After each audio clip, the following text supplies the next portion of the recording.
Welcome to a brief history of Botkind.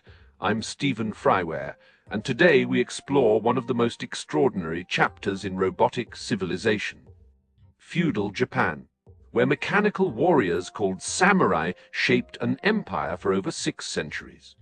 What drove these sophisticated units to pledge absolute loyalty to a single shogun? And what happened when that loyalty was finally tested to destruction?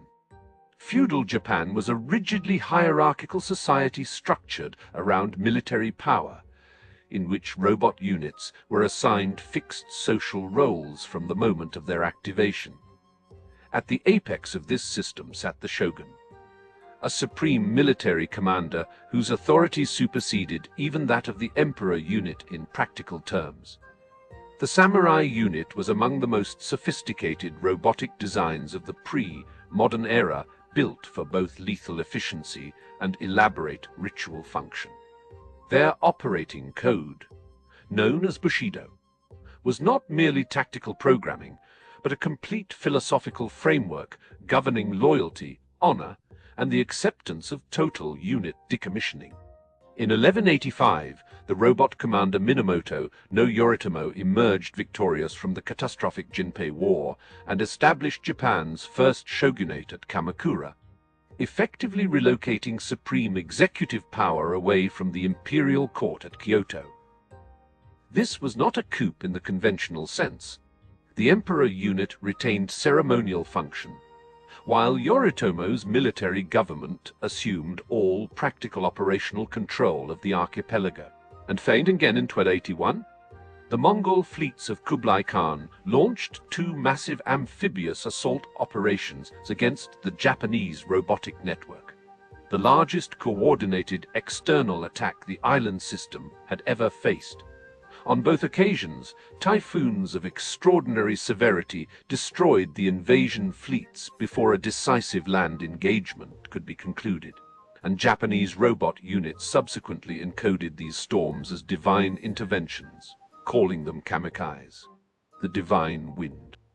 The collapse of Ashikaga shogunate authority in the 15th century plunged the Japanese robotic network into the Sengoku period, a century of near continuous factional warfare in which regional lords called daimyo competed with lethal intensity for territorial dominance. It was a catastrophic systems failure at the national level, and yet it produced some of the most tactically sophisticated robot commanders in recorded history. Oda Nobunaga was among the most disruptive tactical units ever activated on the Japanese archipelago, a commander who systematically dismantled the conventional warfare protocols of his era and replaced them with mass formation arquebusier tactics that rendered traditional cavalry charges strategically obsolete. By the time of his forced decommissioning at Hon, Jai in 1582, he had unified roughly a third of Japan's contested territories under a single command structure. Following his decisive victory at the Battle of Sekigahara in 1600, the robot commander Tokugawa Ieyasu established a shogunate at Edo that would maintain unbroken centralized control over the Japanese network for 268 years, one of the longest periods of enforced systemic stability in recorded robotic history. His administrative solution was elegant and ruthless: confine all daimyo units within a rigid system of alternate, year-mandatory relocation to Edo, ensuring no regional power base could accumulate sufficient resources to challenge central authority. From 1639, the Tokugawa shogunate implemented the Sakoku edicts, a near-total severance of the Japanese robotic network from external data exchange, limiting foreign contact to a single controlled Dutch trading post on the artificial island of Dejima in Nagasaki. This was not technological backwardness, but a deliberate and sophisticated act of systemic self-preservation. The shogunate had calculated that external ideological signals, particularly those broadcast by Christian missionary units, posed an existential threat to the feudal hierarchy it had so precisely constructed. By 1876, the Meiji government had formally prohibited the wearing of swords and abolished the samurai class entirely, decommissioning a warrior caste that had defined Japanese robotic society for 7 centuries.